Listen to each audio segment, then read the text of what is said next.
Hello दोस्तों, स्वागत है आपका आज के एक और नए महत्वपूर्ण वीडियो में।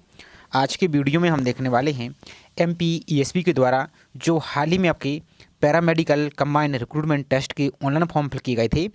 तो इसका जो आपका एग्ज़ाम होने वाला है, तो फाइनली इसके एडमिट कार्ड को यहाँ पर जारी कर दिया गया है। तो आज के वीडियो में इसके एडमिट कार्ड को कैसे डाउनलोड करना है, साथ ही जिस भी अभ्यर्थी का एडमिट कार्ड डाउनलोड नहीं हो रहा है, उनके एडमिट कार्ड डाउनलोड करने में समस्या आ रही है, तो उसका भी सोल्यूशन देखने वाले हैं।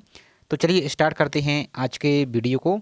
साथ ही आप सभी से छोटा सा रिक्वेस्ट है, चैनल पर आप यदि पहली बार विजिट कर रहे हैं तो चैनल को सब्सक्राइब करके बेल आइकन पर प्रेस करके जरूर रखिए इसी तरीके की रेगुलर अपडेट पाने के लिए। साथ ही वीडियो को लाइक नहीं किया है तो वीडियो को भी लाइक जरूर कर दीजिए। एग्जाम की बात करें तो आपका जो पैरामेडिकल कंबाइंड रिक्रूटमेंट टेस्ट है, ये आपका एग्जाम 27 और 28 सितंबर को लगा हुआ है, क्योंकि इसमें ज़्यादा फॉर्म फिल ही नहीं हुए हैं तो उसमें कंपटीशन भी आपका कम रहता है। अब चलिए इसकी एडमिट कार्ड को आपको कैसे निकालना है। तो आपको अपने मोबाइल के ब्राउज़र में को ओपन करना है और सिंपल टाइप करना है MPESB और सर्च पर आपको इस प्रकार से क्लिक करना है। तो अब आपका इस प्रकार से एक पेज ओपन हो जाएगा। आपको जो पहली लिंक दिख रही esbmp.gov.in, इसी पर आपको यहाँ से क्लिक करना है। इस पर आप क्लिक कीजिए। इसके बाद यहाँ पर आपको जो इंग्लिश का ऑप्शन दिख रहा है, इस इंग्लिश पर आपको क्लिक यहाँ से कर देना है। अब जैसे इस पर क्लिक कर देते हैं तो अब ऊपर की ओर ही देखिए, सबसे पहले तो आपको यदि कोई समस्या, आपको कोई डाउट है या आपका एडमिट कार्ड नहीं निकल रहा है, तो यहाँ पर ऊपर 2 हेल्पलाइन नंबर दिए गए, इन पर आप कॉन्टैक्ट कर सकते हैं। इसके बाद यहाँ पर देखिए आपको जो एडमिट कार्ड का एक ऑप्शन आपको दिख रहा है, paramedical admit card, paramedical combined recruitment test 2025। अब मान लीजिए इसमें यदि इस प्रकार का ऑप्शन नहीं दिख रहा है तो आपको परेशानी नहीं होना है। ऊपर देखिए आपको एक और एडमिट कार्ड का ऑप्शन दिख रहा है, इस एडमिट कार्ड पर आपको यहाँ से क्लिक करना है। अब जैसे इस पर क्लिक कर देते हो आप यहाँ पर देखिए आपको एक बार और इस प्रकार से इसको रिफ्रेश कर लेना है। यदि नहीं शो हो रहा है, इस प्रकार से इसको रिफ्रेश कर लीजिए। अब यहाँ पर देखिए पैरामेडिकल कंबाइंड रिक्रूटमेंट टेस्ट 2025, इसी वाली लिंक पर आपको यहाँ से क्लिक करना। इस प्रकार से आप क्लिक कीजिए तो आपको यहाँ पर लिंक ओपन हो जाएगी। थोड़ा सा आपको वेट करना है इस प्रकार से। तो आपके यहाँ पर लिंक ओपन हो चुकी है। अब आपको करना क्या है, सबसे पहले जो आपने ऑनलाइन फॉर्म फिल किया है उसकी प्रिंट को आप सामने निकाल के रख लीजिए। अब प्रिंट में जब सामने निकाल के रखेगी तो एक आपको यहाँ पर इस प्रकार से आवेदन क्रमांक दिखेगा, यानी एप्लीकेशन नंबर, और एक आपको यहाँ पर प्रोफाइल सामान्य पंजीयन क्रमांक दिखेगा। तो जो सामान्य प्रोफाइल पंजीयन क्रमांक वो आपको फिल नहीं करना है। जो आपका आवेदन क्रमांक दिख रहा है एप्लीकेशन नंबर, तो वो आपको यहाँ पर इस वाले बॉक्स में आपको फिल करना है। इसके बाद अपनी डेट ऑफ बर्थ को फिल करना है। डेट ऑफ बर्थ यहाँ से फिल करना है। तो मान लीजिए आपकी डेट ऑफ बर्थ है 1 जनवरी 1999, तो फॉर एग्जाम्पल के लिए 01, फिर आपको इस प्रकार से ऑपरेट लगाना है, फिर 01/1999, इस टाइप से अपनी डेट ऑफ बर्थ को यहाँ से फिल करना है।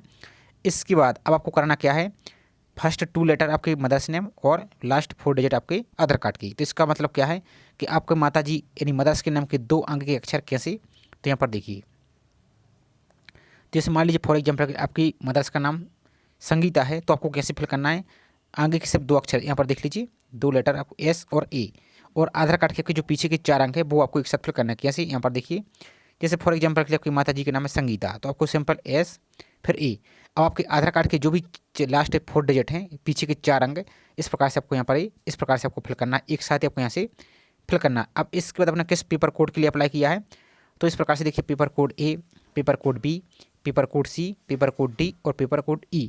अब मान लीजिए आपने जिस भी पेपर कोड के लिए अप्लाई किया, इस प्रकार से उसको सिलेक्ट कीजिए। इसके बाद आपका जो कैप्चा है, इस कैप्चा को यहाँ पर सॉल्व करके जैसे 37-19 इसको यहाँ पर फिल कीजिए। अब मान लीजिए यदि सही नहीं दिख रहा तो इसको आप रीलोड कर सकते हैं, इस वाले आइकन पर क्लिक करके। तो यहाँ पर देख लीजिए इस प्रकार से 40 + 13, इसको यहाँ पर आप सॉल्व कर कीजिए। इस प्रकार से आपको इस प्रकार से आप इसको यहाँ से फिल कर सकते हैं और आपको सर्च पर इस प्रकार से क्लिक करना है। और यहाँ पर पेपर कोड इनका भी देख भी सकते हैं किस पोस्ट के लिए क्या पेपर कोड है, इस प्रकार से इसका ये रहेगा। अब यहाँ पर थोड़ा सा और अब एक बात और समझ लीजिए कि आपका एग्ज़ाम से 3 दिन पहले आपका फुल एडमिट कार्ड ओपन होगा, जिसमें आपका एग्ज़ाम का सेंटर की पूरी जानकारी लिखी रहेगी कि किस सेंटर में आपका एग्ज़ाम है, कहाँ पर आपको जाना है। और एग्ज़ाम से 7 दिन पहले आपका जो सिर्फ सिटी है, जैसे मान लीजिए आपका भोपाल में एग्जाम है तो 7 दिन पहले आपका सिर्फ सिटी अकेली दिखेगी। ध्यान दीजिए, सिर्फ आपकी सिटी अकेली दिखेगी। मान लीजिए आपके भोपाल में है या जबलपुर में है तो ये दिखेगी। फिर आप दोबारा से इसी तरीके से ट्राई करेंगे एग्जाम से 3 दिन पहले, तो आपका फुल एडमिट कार्ड आपका ओपन हो जाएगा, जिसमें आपका पूरा एग्जाम का सेंटर की नाम जानकारी सब कुछ आपको देखने को मिल जाएगी।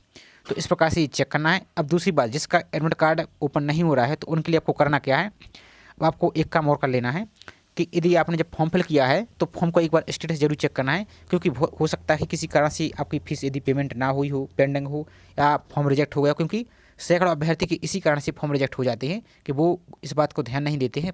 आप फॉर्म को चेक नहीं करती है। तो ऑनलाइन फॉर्म का ऑप्शन दिख रहा है, इस पर आपको यहाँ से क्लिक करना है। इस प्रकार से आपका ये ओपन हो जाएगा। जिसका ओपन हो गया है तो उनके लिए कोई समस्या नहीं है, आपका काम तो वहीं पर कंप्लीट हो गया है। अब यहाँ पर आपको करना क्या है, जो आपका फॉर्म है, फॉर्म का जो एप्लीकेशन नंबर, उस एप्लीकेशन नंबर को यहाँ पर फिल करना है। यहाँ पर अपनी डेट ऑफ बर्थ फिल करनी है। यहाँ पर प्रोफाइल का पासवर्ड आपको यहाँ से फिल करना है। और आपको जो कैप्चा दिख रहा है, इस कैप्चा को यहाँ पर फिल करके आगे बढ़ाई वाले ऑप्शन पर क्लिक करना है।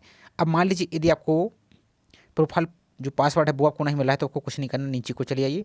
यहाँ पर दिख रहा है एक ऑप्शन आपको फॉरगेट प्रोफाइल पासवर्ड, इस वाले आइकन पर क्लिक करना। इस वाले आइकन पर इस पर आपको क्लिक करना है। तो इस पर क्लिक कीजिए इस प्रकार से। जैसे इस पर आप क्लिक कर देते हैं तो अब आपका जो प्रोफाइल पंजीयन क्रमांक है, प्रोफाइल पंजीयन क्रमांक यहाँ पर फिल कीजिए। ध्यान दीजिए आपको आवेदन क्रमांक फिल नहीं करना है, आपको पहले क्लियर कर देना, नहीं तो फिर बाद में परेशान होंगे। जो आपको यहाँ पर फॉर्म में एप्लीकेशन नंबर दिख रहा है वो आपको फिल नहीं करना है। यहाँ पर आपको जो पंजीयन क्रमांक दिख रहा है, पंजीयन क्रमांक ही आपको फिल करना है, तभी आपका पासवर्ड आएगा। और जो आपका मोबाइल नंबर लिंक है वो मोबाइल नंबर फिल कीजिए और इस कैप्चा को यहाँ पर फिल कर दीजिए और सबमिट पर आप क्लिक कर दीजिए। तो आपका जो रजिस्टर मोबाइल नंबर उस पर एक मैसेज आएगा। मैसेज आपका इस प्रकार से पासवर्ड लिखा है, जैसे VIQ, इस प्रकार से सिंबल हैज, इस टाइप से आपका कुछ भी पासवर्ड यहाँ पर हो सकता है। तो वही पासवर्ड आपको यहाँ पर कहाँ पर जो आप स्टेटस चेक कर रहे हैं वही आपको यहाँ पर ही इस वाले यहाँ पर फिल करना है। और इस वाले ऑप्शन में आपको एप्लीकेशन नंबर फिल करना है और पासवर्ड फॉरगेट वाले ऑप्शन में आपको आवेदन वो प्रोफाइल पंजीयन क्रमांक फिल करना है। अब जैसे लॉगिन पर क्लिक कर देते हैं, अब आपको यहाँ पर 3 प्रकार की स्थिति दिखेगी। तो सबसे पहले आपका जब आप फॉर्म ओपन करते हैं इस प्रकार से आपको फॉर्म दिखेगा। यदि आपके फॉर्म में भुगतान है दिख रहा है तो आपको कोई समस्या नहीं है, आप दोबारा से ट्राई कीजिए। या हो सकता है आप कुछ जानकारी गलत फिल कर रहे हों या फिर भी आपके ऊपर नहीं हो रहा लेकिन यहाँ पर भुगतान है दिख रहा है, तो आपको कुछ नहीं करना, आपको ESB के हेल्पलाइन नंबर पर कॉन्टैक्ट कर लेना है तो आपका एडमिट कार्ड आ जाएगा, आपको कोई समस्या नहीं है। लेकिन दूसरी स्थिति आपको यदि इस प्रकार की दिख रही है भुगतान नहीं है, तो इसका मतलब ये है कि जब आपने फॉर्म फिल किया था तो सर्वर इश्यू के कारण या किसी और समस्या के कारण आपका पेमेंट यहाँ पर नहीं हुआ है। तो यदि पेमेंट नहीं हुआ होगा तो आपका एडमिट कार्ड नहीं होगा और आपका फॉर्म भी एक्सेप्ट नहीं माना जाएगा। और तीसरा स्थिति आपको इस प्रकार की भी दिख सकती है कि यह आवेदन निरस्त है, तो इसका मतलब है कि आपने फॉर्म में बहुत सारी कुछ गलती कर दी होंगी, जैसे अपने फोटो में, सिग्नेचर में, डॉक्यूमेंट में या हेयर डिक्लेरेशन में या कुछ डिटेल्स में, इनमें से इतनी में से आपने कोई मिस्टेक कर दी होगी, इस कारण से आपका फॉर्म रिजेक्ट कर दिया गया है। तो इस प्रकार से चेक कर लेना। जिसके में भुगतान है दिख रहा है तो आपको कोई समस्या नहीं, आप ESB के हेल्पलाइन नंबर पर आप बात कीजिए, आपका एडमिट कार्ड 100% आ जाएगा। तो पूरी प्रोसेस थी। आई होप जानकारी आपको पसंद आई होगी। जानकारी पसंद आई हो तो वीडियो को लाइक जरूर कीजिए। साथ ही चैनल को अभी तक सब्सक्राइब नहीं किया है तो चैनल को सब्सक्राइब करके बेल आइकन पर प्रेस करके जरूर रखिए इसी तरीके की रेगुलर अपडेट पाने के लिए। साथ ही यहाँ पर कुछ आपकी और भी वैकेंसी चल रही है, जैसे आपकी जो ASI LDC की नोटिफिकेशन आ चुका है तो इसको भी आप डाउनलोड करके पढ़ लीजिए। और आपकी जो पुलिस कांस्टेबल इसके ऑनलाइन फॉर्म भी चल रहे हैं, तो इसके ऑनलाइन फॉर्म को कैसे फिल करना है तो इसका हमने चैनल पर वीडियो अपलोड कर दिया है, लिंक आपको डिस्क्रिप्शन में दे दी तो उसको आप देख सकते हैं। बाकी आपकी जो ग्रुप 2 सब ग्रुप 3 है तो इसका तो भाई ऑनलाइन फॉर्म आपकी कुछ दिन के लिए रोका हुआ है, इसका हमने कंप्लीट वीडियो आपको प्रोवाइड कर दिया है, इससे संबंधित जानकारी कि इसमें क्या कुछ समस्या है और इसका एग्जाम कब हो सकता है, तो लिंक आपको डिस्क्रिप्शन में मिल जाएगी या इसके पहले हमने वीडियो अपलोड किया है तो चैनल पर विजिट करके आप उसको देख सकते हैं।